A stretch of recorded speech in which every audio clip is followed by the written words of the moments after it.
दोस्तों, हम लोगों ने कभी ना कभी जाने अनजाने में किसी न किसी को अपनी बातों से नीचा दिखाया है और किसी न किसी का दिल दुखाया है।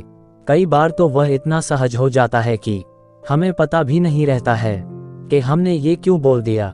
हमारे ऐसे शब्द से सामने वाले का दिल भी दुखता है, लेकिन जिसके साथ हमने ऐसा किया है उसे वह चीज़ जिंदगी भर याद रहती है और उस बात का दुख उसे हमेशा सताता रहता है। दोबारा जब भी हम फिर से मिले उसे वह बात जरूर याद आ जाती है।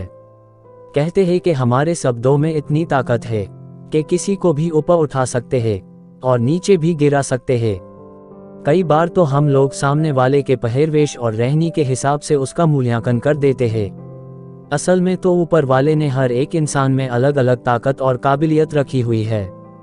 वह हम ना देखते हुए सिर्फ बाहरी मूल्यांकन से कोई आदमी गरीब है या कोई पैसा वाला है, बुद्धिशाली है या मूर्ख है, ऐसा अनुमान लगा लेते हैं और सामने वाले आदमी को हमसे कमजोर समझ के हम लोग बात करना शुरू करते हैं। न जाने क्यों पहले से ही मनुष्य का स्वभाव ही ऐसा रहा है।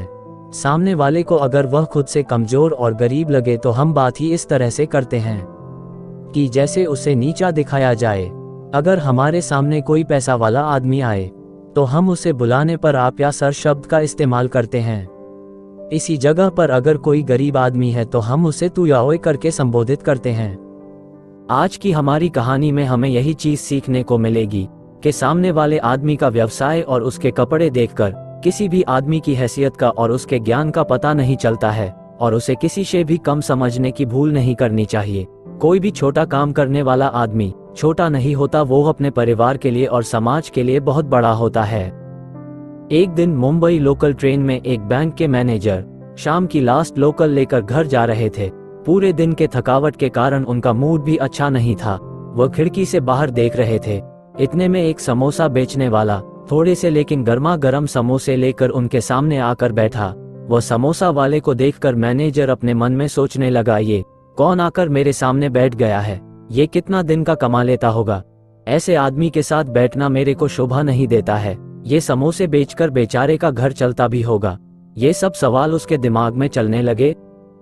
समोसा वाला भी बैठते ही मैनेजर के सामने देखकर मुस्कुराया। वह इतना स्फूर्ति में था कि जैसे सुबह में वह उठकर काम पर आया हो। उसके चेहरे पर काम की कोई भी थकान ना थी। ये सब देखकर मैनेजर से रहा नहीं गया और मैनेजर ने उससे बात करना शुरू किया। समोसे वाले से उसका नाम पूछा। समोसे वाले ने अपना नाम राजू बताया। मैनेजर ने समोसे वाले से पूछा, राजू भाई कितना कमा लेते हो, कितने समोसे दिन में बिक जाते हैं? राजू ने मुस्कुराते हुए जवाब दिया, साहब गरीब आदमी हूँ, दाल चावल का निकल जाता है। मैनेजर से रहा नहीं गया। मैनेजर ने फिर से पूछ लिया। तब राजू ने बताया, साहब दिन के 2000 से 2500 समोसे बेच लेता हूँ। मैनेजर ने फिर से पूछा, क्या खुद बनाते हो? राजू भाई ने जवाब दिया, नहीं साहब, हम दूसरे व्यापारी से सिर्फ कच्चे समोसे लेते हैं, उसे घर पर फ्राई करते हैं और यहाँ बेच देते हैं। मैनेजर ने पूछा, एक समोसे पर कितना मिलता है? राजू भाई ने बोला, 2 रुपया साहब। ये सुनकर मैनेजर हक्का बक्का रह गया।